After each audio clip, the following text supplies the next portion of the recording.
Vamos lá, a Câmara aprovou o projeto de socorro a estados e municípios que perderam a arrecadação com a pandemia do coronavírus. O pacote não prevê contrapartida de governadores e prefeitos, como queria a equipe econômica de Paulo Guedes. Aliás, essa proposta ela já foi bastante desidratada. A primeira versão tinha um impacto de 220 bilhões de reais. O valor aprovado gira em torno de 80 bilhões. Esse texto segue agora para o Senado, onde o governo já articula uma redução desse montante para 40 bilhões de ajuda, então, a estados e municípios.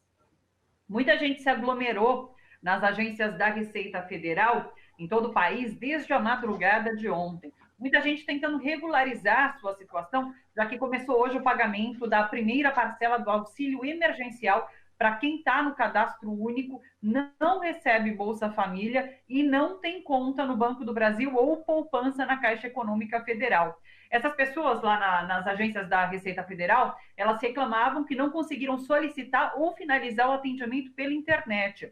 Aliás, tem muita gente também que nunca chegou a ter o cadastro de pessoa física, o CPF, que é necessário para o recebimento agora desse auxílio emergencial. Olha só, esse recebimento que está sendo feito a partir de hoje é via transferência bancária. O saque em espécie, para você ter o dinheiro na mão, isso só vai acontecer no dia 27 de abril. Uma informação que foi dada na noite de ontem pela Caixa Econômica Federal. Bastante demora nesse calendário. Nessa terça-feira, a pandemia do coronavírus deve chegar a quase 2 milhões de pessoas contaminadas, com mais de 120 mil mortos em todo o mundo. Apesar de sinais positivos, como a queda de casos em países europeus e na China, a pandemia não atingiu ainda o seu pico. Essa é a afirmação da Organização Mundial da Saúde. Os números devem chegar a quase 2 milhões de pessoas contaminadas de coronavírus no mundo, isso é número de hoje, deve chegar a quase 2 milhões, então, com mais de 120 mil mortos em todo o mundo. Apesar de sinais positivos, como queda de casos em países na Europa e na China, a pandemia ainda não atingiu o seu pico. Essa informação é da Organização Mundial da Saúde. No momento, 90% dos casos estão concentrados na Europa e Estados Unidos. A agência, a OMS, prepara uma operação milionária para ajudar os países mais pobres com equipamentos. Um primeiro voo será realizado hoje, terça-feira, a partir da Etiópia, para garantir o fornecimento a todos os países africanos. Na França, na Europa, o Emmanuel Macron, o presidente do país, anunciou ontem que a quarentena será prorrogada até o dia 11 de maio. E assim vai acontecer em outros países da Europa. A abertura vai acontecer de forma gradual. Por exemplo, a entrada de estrangeiros e atividades culturais na França estão suspensas indefinidamente. A Espanha começou a permitir a atividade de alguns setores da economia, mas o impacto do afrouxamento desse isolamento social é bastante incerto, porque em países asiáticos que haviam controlado a disseminação do vírus, uma segunda onda do surto já é temida. Pois é. Vamos para o Brasil? A presidência da República classificou como sigilosos os exames que Bolsonaro fez para detectar se foi infectado com coronavírus e se negou a divulgar os resultados dos testes. Esse pedido foi feito pelo portal UOL ao governo via Lei de Acesso à Informação. Lembrando que Bolsonaro fez esses exames no dia 12 e 17 de março, após ele voltar de uma viagem aos Estados Unidos. Ao menos 23 autoridades que estavam na comitiva presidencial nessa viagem aos Estados Unidos contraíram o coronavírus. Bolsonaro afirmou que o teste deu resultado negativo para a Covid-19 nas 2 vezes em que ele foi testado, mas ele nunca apresentou os documentos.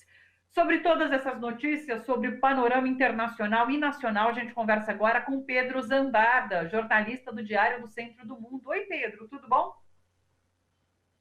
Tudo bom, Thalita? Como é que vocês estão? Estão conseguindo ouvir minha voz? Minha imagem tá boa para vocês aí? Perfeito, imagem e som, tudo ok, Pedro. Queria começar conversando com você sobre essa questão dos exames de Bolsonaro. Inclusive, nos bastidores rola uma informação de que, se é que ele esteve positivo e se encontrou com apoiadores em manifestações, isso poderia dar base a um processo de crime, de responsabilidade. Portanto, esses testes nunca serão revelados para que isso não aconteça. mas é um caso singular no mundo de um líder que não apresenta resultados do exame que foi testado.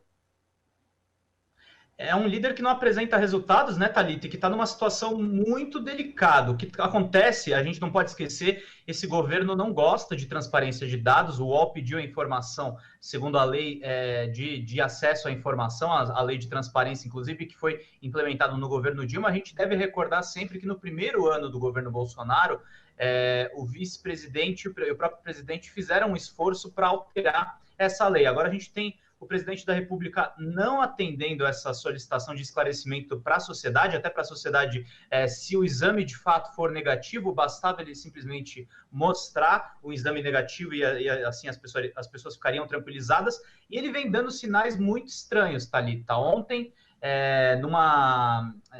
foi vista algumas imagens dele em Brasília, sentado no meio-fio, cercado por seguranças que não queriam que aquelas imagens fossem expostas, numa cena muito estranha em Brasília. E agora há pouco eu tive a notícia também que na saidinha ali que ele dá no Palácio do Planalto, ele ficou cerca de 3 minutos ouvindo aquele pessoal naquele chiqueirinho que fazem elogios a ele, e não disse nada para as pessoas e saiu. Ele vem dando sinais, assim, parece que ele está, se ele não está com Covid-19, a impressão que a gente tem é que ele está, no mínimo, gripado, mas o presidente da República, ele está dando uma margem aí, primeiro, do ponto de vista dos jornalistas, de alguém dar o furo que ele estaria, talvez, realmente com a doença, e, de outro lado, abrindo uma brecha para o Congresso e para as autoridades, até o STF.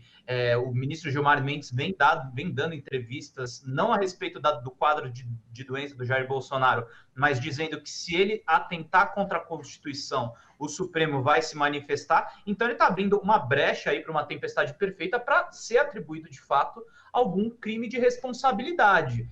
Pode ser realmente envolvendo a própria saúde do presidente da República. Mas é o seguinte, mais um dia de conversas, de discussões em relação à permanência de Mandetta no cargo de ministro da Saúde. As informações de bastidores é de que Mandetta teria perdido o apoio da ala militar do governo. Então, estaria numa situação um pouco mais delicada do que na semana passada, quando ele tinha esse apoio da ala militar.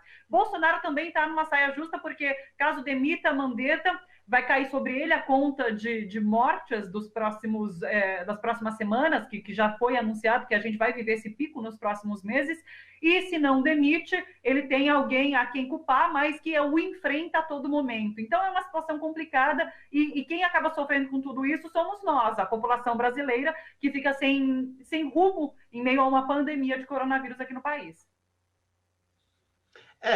Thalita, o que a gente pode depender da situação do Mandetta é a seguinte: ele deu uma entrevista no domingo para o Fantástico, claramente ali desacatando o chefe, dizendo que há uma dupla orientação dentro do governo federal a respeito da própria pandemia do coronavírus. E o xadrez, a interrogação que a gente fica em cima dessa briga intestina do governo Bolsonaro, é o papel dos militares. A gente sabe que o general Braga Neto, que é o responsável pela Casa Civil, impediu a demissão do Mandetta, quando houve, de uma certa forma, até uma comoção das instituições, com manifestações aí veladas de ministros e de também deputados e senadores totalmente contrários à saída do ministro da Saúde, atribuindo a ele um pequeno êxito que o governo federal teve em algumas medidas de quarentena, mas o que tá claro agora é que, assim, a entrevista que o Mandetta deu para o Fantástico, de uma certa forma, foi uma provocação vista pelos militares como gratuita. E, de uma certa forma, também, a gente não pode tirar isso do radar.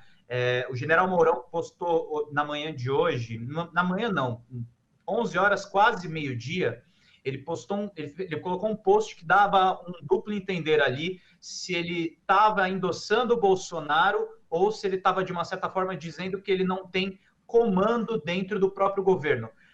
Falando de uma maneira muito simples e direta para o nosso público, Thalita, os militares eles estão fazendo, de uma certa forma, um jogo duplo. Eles sabem que existe uma ala de eleitores e de até pessoas dentro do governo Bolsonaro que ainda estão fiéis a essa ala ideológica, estão ainda fiéis a essa manifestação contra a esquerda, então eles estão, de uma certa forma, agradando esse público, e, por outro lado, eles estão mantendo o presidente tutelado para seguir as orientações da OMS. É isso que a gente pode entender um pouco dessa briga. Por exemplo, o que dá a entender isso? Se sair o Mandetta, de uma certa forma, os militares vão querer fazer o intermédio dessa transição, e a gente fica em dúvida realmente se vai ser o Osmar Terra ou outro nome que vai assumir a vaga do ministro da Saúde, se isso acontecer, Thalita. Só para finalizar, vamos falar um pouquinho sobre a figura de Sérgio Moro, né, dentro desse enfrentamento à pandemia. Parece que ele soltou uma frase que foi creditada a ele, está nos principais portais, de que ele teria dito que se trata de uma questão de saúde, não dá para a gente prender o vírus, e, portanto, ele não apresenta nenhuma solução nesse momento na pasta dele. A gente sabe, a gente conversou inclusive ontem aqui no Bom para Todos com o pessoal da Ponte de Jornalismo, com a Maria Tereza Cruz, que existe um perigo iminente no sistema carcerário em relação ao coronavírus, e o ministro da Justiça não apresenta nada em relação a esse problema que está configurado, que já está colocado. E solta uma frase como essa agora nesse momento. A gente não pode esquecer, Thalita, que o Sérgio Moro, também nas notícias recentes, o Jair Bolsonaro disse que ele não fez nada para ajudá-lo nessa crise do coronavírus e que ele pensa apenas nele mesmo. Isso saiu nas colunas políticas como uma informação de bastidor do que o presidente pensa sobre o ministro. Então, de uma certa forma, o Moro, a impressão que eu tenho é que, com todo esse contexto que a gente acabou de abordar aqui, falando dos militares, de uma certa forma, mandando no Bolsonaro, no Mandetta tentando guiar a condução da crise do coronavírus numa direção e o Bolsonaro indo em outra, indo em padaria, abraçando as pessoas, tendo o perigo dele pegar a doença ou transmitir a doença. Eu acho que o Sérgio Moro, nesse momento, de uma certa forma, ele está fazendo um cálculo político. Se ele tem uma pretensão de se tornar candidato, ou mesmo a própria vaga do STF que ele ainda quer, eu acho que ele está tentando, de uma certa forma, se desprender da figura do Jair Bolsonaro, sem por outro lado, abandoná-lo totalmente. Por isso que as coisas, eu acho que estão tão confusas, Thalita. O pessoal sabe que o Bolsonaro atrapalha as coisas, mas, ao mesmo tempo, não querem perder esse capital político que ele conquistou nessas eleições, que a gente sabe que é muito controverso. A gente vê muita ambição política e pouca ação de enfrentamento ao problema de verdade, né? Na hora tem que cuidar das pessoas, né? Não é? Pedro Zambarda, jornalista do Diário do Centro do Mundo, muito obrigada pela participação, Pedro. Sempre um prazer. Um beijo para você e até a próxima. Sempre um prazer participar. Beijo. Beijo, Thalita. Tchau, tchau.